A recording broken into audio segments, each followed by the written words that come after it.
MLA Kunamneni సాంబశివరావుపై MP Ramasahayam Raghurama Reddy fire అయ్యారు. సాంబశివరావు వల్లే ధమ్కీలు ఇస్తూ ప్రచారం చేయడం లేదన్నారు. సిపిఐ సర్పంచ్ అభ్యర్థులను గెలిపించకపోతే ఇందిరమ్మ ఇల్లు, సంక్షేమ పథకాలు ఇవ్వమంటూ బెదిరింపులకు పాల్పడుతున్నారు. సిపిఐ నేతలు ఇందిరమ్మ ఇళ్ల లబ్ధిదారుల నుంచి లంచం తీసుకుంటున్నారని ఆరోపించారు. భద్రాద్రి జిల్లా సుజాతానగర్ మండలంలో ఎంపీ ప్రచారం నిర్వహించారు. ఊళ్ళలో పోయి ధమ్కీలు అయితే ఇస్తలేదు. ఎమ్మెల్యే గారు అయితే నేను ధమ్కీలు అయితే ఇస్తలేడని నేను అనుకుంటున్నా. కానీ వారి వ్యక్తులు అయితే పోయి ఊళ్ళల్లో నీకు ఇల్లు రానియము, నీకు రోడ్లు రానియము అని ఆడ మాట్లాడుతున్నారు అనమాట. అది న్యాయం కాదు.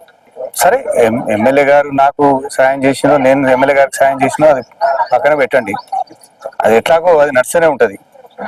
నేను అనుకుంటున్నా సిపిఐకి మేమే ఎక్కువ సాయం చేసినా నేను అనుకుంటున్నా. అది వారి అభిప్రాయం.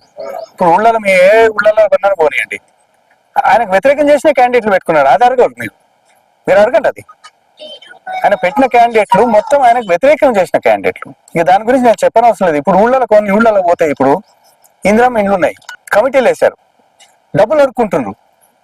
పాపం కొంతమంది డబ్బులు ఇవ్వలేక తీసేసి 2వ విడతల 3వ విడతలు వేసేసి, మరి ఆ న్యాయం కూడా ఆయన చూసుకోవాలి కదా. లేదు, నేను దగ్గర 70 ఊళ్ళు తిరిగిన ఆల్రెడీ. అన్ని ఊళ్ళలో ఇదే సమస్య ఉంది. పాపం పేద ప్రజలు వాళ్ళు ఈ బ్రైబ్స్ ఇవ్వలేరు. కానీ అవుతుంది, ఇది పరిస్థితి ఊళ్ళలో.